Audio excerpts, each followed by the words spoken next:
ভাই রেসপেক্ট দেওয়ার ব্যাপারে আমরা কি এখন অশিক্ষিত না? আমরা মনে হয় যে রেসপেক্ট দিতে পারি না মানুষের।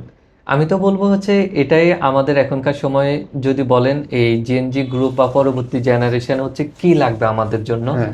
আমি বলবো এই একটা কোয়ালিটি শিখতে হবে। আজ আপনি সংসার হচ্ছে যদি টিকিয়ে রাখতে চান, বিজনেস টিকিয়ে রাখতে চান, অথবা যে কোনো কিছু টিকিয়ে রাখতে চান, কেন?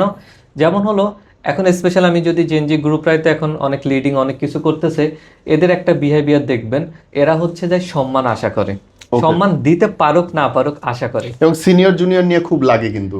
লাগে হচ্ছে ওদের ইগোতে লেগে যায়, হচ্ছে যায় আমাকে হিরো সাজতে হবে, ও আমাকে ক্রিটিসিজম নিতে পারে না। আমাদের হুম। আরেকটা ব্যাড হ্যাবিট হচ্ছে আমরা ক্রিটিসিজম নিতে পারি না। এটার জন্য আমি যে কোনো কিছু আমি সবসময় রুটের দায়ী করি। আমি এটার জন্য দায়ী হচ্ছে আমাদের মা বাবাকে করব, কারণ আমাদের মা বাবা কখনো সরি বলা আমাদেরকে শিখাই নাই।